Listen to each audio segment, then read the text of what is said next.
아들들이 애굽에서 가져온 곡식을 다 먹음에 그 아버지가 그들에게 이르되 다시 가서 우리를 위하여 양식을 조금 사오라. 유다가 아버지에게 말하여 이르되 그 사람이 우리에게 엄히 경고하여 이르되 너희가 아우가 너희와 함께 오지 아니하면 너희가 내 얼굴을 보지 못하리라 하였으니 아버지께서 우리 아우를 우리와 함께 보내시면 우리가 내려가서 아버지를 위하여 양식을 사려니와 아버지께서 만일 그를 보내지 아니하시면 우리는 내려가지 아니하리니 그 사람이 우리에게 말하기를 너희의 아우가 너희와 함께 오지 아니하면 너희가 내 얼굴을 보지 못하리라 하였습니다. 이스라엘이 이르되 너희가 어찌하여 너희에게 또 다른 아우가 있다고 그 사람에게 말하여 나를 괴롭게 하였느냐. 그들이 이르되 그 사람이 우리와 우리의 친족에 대하여 자세히 질문하여 이르기를 너희 아버지가 아직 살아계시느냐 너희에게 아우가 있느냐 하기로 그 묻는 말에 따라 그에게 대답한 것이니 그가 너희의 아우를 데리고 내려오라 할 줄을 우리가 어찌 알았으리이까. 유다가 그의 아버지 이스라엘에게 이르되 저 아이를 나와 함께 보내시면 우리가 곧 가리니 그러면 우리와 아버지와 우리 어린 아이들이 다 살고 죽지 아니하리이다. 내가 그를 위하여 담보가 되오리니 아버지께서 내 손에서 그를 찾으소서. 내가 만일 그를 아버지께 데려다가 아버지 앞에 두지 아니하면 내가 영원히 죄를 지리이다. 우리가 지체하지 아니하였더라면 벌써 2번 갔다 왔으리이다. 그들이 아버지 이스라엘이 그들에게 이르되 그러할진대 이렇게 하라. 너희는 이 땅의 아름다운 소산을 그릇에 담아가지고 내려가서 그 사람에게 예물로 드릴지니 곧 유향 조금과 꿀 조금과 향품과 몰약과 유향나무 열매와 감복숭아이니라. 너희 손에 갑절의 돈을 가지고 너희 자루 아귀의 도로 넣어져 있던 그 돈을 다시 가지고 가라. 혹 잘못이 있었을까 두렵도다. 내 아우도 데리고 떠나 다시 그 사람에게로 가라. 전능하신 하나님께서 그 사람 앞에서 너희에게 은혜를 베푸사 그 사람으로 너희 다른 형제의 베냐민을 돌려보내게 하시기를 원하노라. 내가 자식을 잃게 되면 이러리로다. 그 형제들이 예물을 마련하고 갑절의 돈을 자기들의 손에 가지고 베냐민을 데리고 애굽에서 내려가서 요셉 앞에 서니라. 요셉은 베냐민이 그들과 함께 있음을 보고 자기의 청지기에게 이르되 이 사람들을 집으로 인도해 드리고 짐승을 잡고 준비하라. 이 사람들이 정오에 나와 함께 먹을 것이니라. 청지기가 요셉의 명대로 하여 그 사람들을 요셉의 집으로 인도하니 그 사람들이 요셉의 집으로 인도되매 두려워하여 이르되 전번에 우리 자루에 들어있던 돈의 일로 우리를 끌려들여 드는도다. 이는 우리를 억지 음료하고 달려들어 우리를 잡아 노예로 삼고 우리의 나귀를 빼앗으려 함이로다 하고 그들이 요셉의 집 청지기에게 가까이 나가 그 집 문 앞에 그에게 말하되 이르되 내 주여 우리가 전번에 내려와서 양식을 사가지고 여관에 이르러 자루를 풀어본즉 한 사람의 돈이 전에 그대로 자루 아귀에 있기로 우리가 도로 가져왔고 양식 살 돈도 우리가 가지고 내려왔나이다. 우리의 돈을 우리 자루에 넣은 자는 누구인지 우리가 알지 못하나이다. 그가 이르되 너희는 안심하라. 두려워하지 말라. 너희 하나님 너희 아버지의 하나님이 재물을 너희 자루에 넣어 너희에게 주신 것이니라. 너희 돈은 내가 이미 받았느니라 하고 시므온을 그들에게 이끌어내고 그들을 요셉의 집으로 인도하고 물을 주어 발을 씻게 하며 그들의 나귀에게 먹이를 주더라. 그들이 거기서 음식을 먹겠다 함을 들었으므로 예물을 정돈하고 요셉이 정오에 오기를 기다리더니 요셉이 집으로 오매 그들이 집으로 들어가서 예물을 그에게 드리고 땅에 엎드려 절하니 요셉이 그들의 안부를 물으며 이르되 너희 아버지 너희가 말하던 그 노인이 안녕하시냐 아직도 생존해 계시느냐. 그들이 대답하되 주의 종 우리 아버지가 평안하고 지금까지 생존하였나이다 하고 머리 숙여 절하더라. 요셉이 눈을 들어 자기 어머니의 아들 자기 동생 베냐민을 보고 이르되 너희가 내게 말하던 너의 작은 동생이 이 아이냐? 그가 또 이르되 소자여 하나님이 내게 은혜 베푸시기를 원하노라. 요셉이 아우를 사랑하는 마음이 복받쳐 급히 울 곳을 찾아 안방으로 들어가서 울고 얼굴을 씻고 나와서 그 정을 억제하고 음식을 차리라 하매 그들이 요셉에게 따로 차리고 그 형제들에게 따로 차리고 그와 함께 먹는 애굽 사람에게도 따로 차리니 애굽 사람은 히브리 사람과 같이 먹으면 부정을 입음이었더라. 그들이 요셉 앞에 앉되 그들의 나이에 따라 앉히게 되니 그들이 서로 이상히 여겼더라. 요셉이 자기 음식을 그들에게 주되 베냐민에게는 다른 사람보다 5배나 주매 그들이 마시며 요셉과 함께 즐거워하였더라. 아멘. 창세기 43장 말씀은 야곱의 아들들이 요셉의 형들이 애굽에 두 번째 방문하게 된 말씀이 기록되어 있습니다. 결국은 이제 애굽의 세 번째 온 야곱의 가족이 들어가게 되는 이제 계기가 되는데 45장 28절 말씀까지 이제 세 번째 방문으로 이어지는 말씀의 시작입니다. 첫 번째 방문에서 가져온 식량이 다 떨어졌고 시므온은 애굽에 이제 잡혀 있는 상황입니다. 그리고 요셉이 같은 이제 어머니죠 라헬을 통해서 낳았던 동생 베냐민을 데려오지 않으면 내 얼굴을 볼 수 없을 것이다라고 이제 강하게 이야기를 했어요.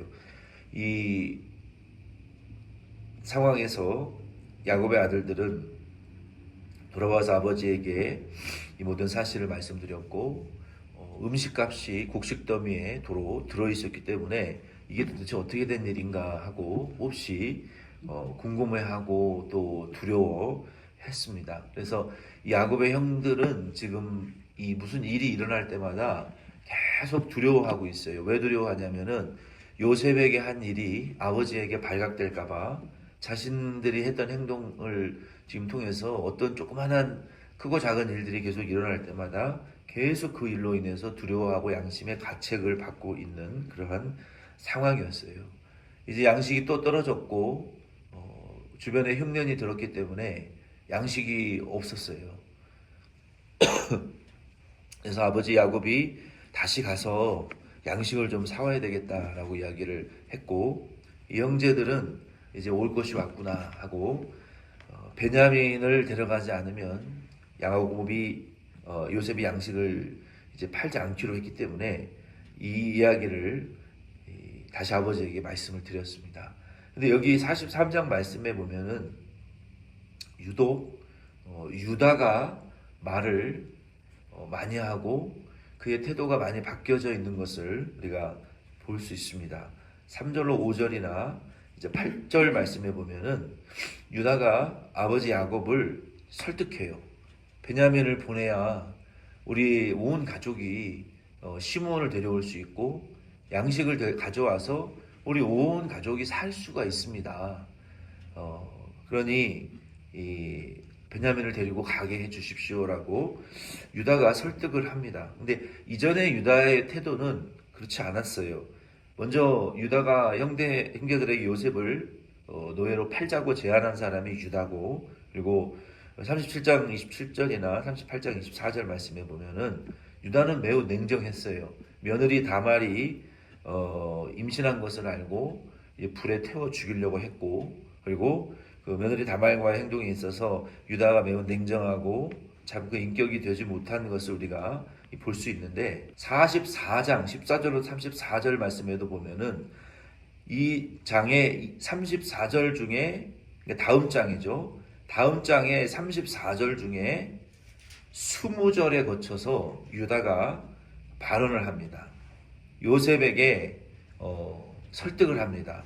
우리가 아버지에게 돌아가야 되는데 베냐민을 데려가지 못할 경우에 아버지는 거의 이제 죽은 자와 마찬가지로 되어질 것이고, 만약에 베냐민을 데려가지 않을 경우에는 차라리 내가, 유다 자신이 내가 여기에 머물겠다, 그리고 베냐민을 보내라, 이렇게 굉장히 변화된 모습을, 유다의 변화된 모습을 우리가 이제 보게 됩니다.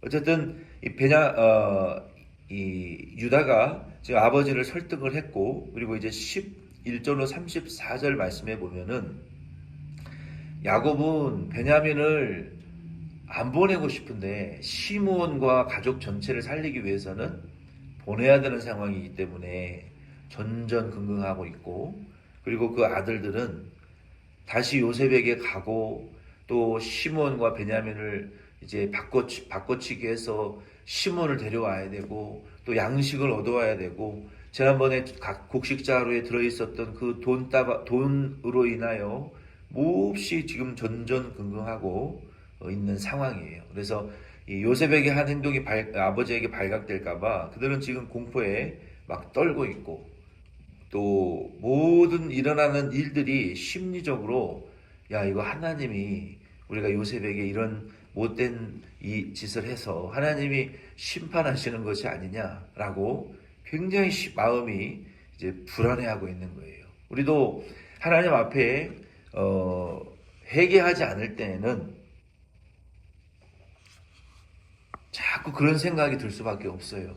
내가 하나님 앞에 회개하고 화평하면 모든 일이 담대하고, 또 사람을 대하는 것도 평안하고, 내가 하는 모든 일에도 자신감이 있는데, 우리가 회개하지 않고 하나님 앞에 우리의 죄를 숨기게 되면 그런 생각이 자꾸 들어요. 부정적인 생각이 들고, 이거 내가 하나님 앞에 이렇게 해서 이런 일이 일어난 거 아니냐, 결국은 내가 잘못해서 이렇게 된 거구나, 결국은 내 탓이구나, 이런 이 부정적인 생각이 자꾸 드는 거예요. 그래서 우리는 하나님 앞에 숨겨놓은 죄가 있으면은 사람과의 관계도 형통할 수 없고, 범사에 항상 자책하는 그런 습관을 갖게 돼요. 그래서 하나님께서 성경을 통해서 우리에게 회개라는 은혜를 주신 것은 굉장한 축복입니다. 우리가 회개를 통해서 예수 그리스도로 말미암아 하나님과 화목할 수 있고, 형제와 화목할 수 있고, 우리가 하는 모든 일에 자신감을 가지고 하나님의 주신 그 믿음으로 형통하고 복을 받게 되는 이런 은혜를 누리게 하시는 것이 복음이에요. 근데 여기 본문에 이 형제들은 지금 두려워하고 있는 거예요. 이 일이 일어날 때마다 자책하고 있고, 자신감이 없고, 하나님의 징벌로 범사를 지금 받아들이게 되는 거예요. 그러나 하나님의 성령은 우리에게 자유를 주시는 분이고, 은혜를 주시는 분이고, 평안에 이르게 하시는 분이라고 성경은 말하고 있어요. 이러한 과정을 통해서 요셉이 형들에게 지금 골탕을 먹이려고 하는 것이 아니라, 결국은 하나님의 약속을 믿지 못하고 하나님의 약속을 무시했던 형들을 회개시키기 위해서 이러한 일들을 지금 진행시키고 있는데, 이 무책임했던 자들이 이제 조금씩 변화되고 있어요.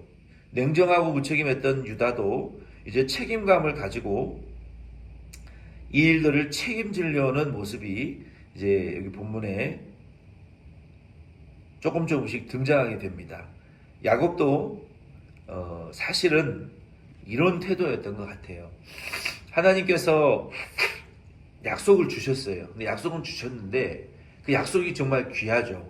하나님의 뜻인 것을 우리가 분명히 알아요. 그리고 하나님이 야곱에게 주신 그 아브라함과 이삭과 야곱에게 주신 약속은 그 내 씨, 너의 후손 한 사람을 통해서 열방이 구원받게 되는, 그리고 그 땅을 얻게 되고 창대하게 되고 나라가 되고 민족을 이루는, 땅을 얻게 되고 민족을 이루게 되는, 그러니까 씨를 통해서 땅을 얻고 축복을 받고 땅을 얻고 번성해서 나라가 되어지는, 그러니까 요 씨와 땅과 나라라는 요 세 가지의 축복을 주셨기 때문에 그 씨가 야곱에게는 요셉으로 여겨졌고, 그리고 이제 요셉이 없어진 상황에서는 베냐민으로 여겨졌단 말이에요. 왜? 자기가 사랑했던 라헬을 통해서 얻은 씨이기 때문에. 그래서 이 야곱이 하나님의 약속을 붙들고 있는 것은 참 귀하고 올바른 믿음이에요.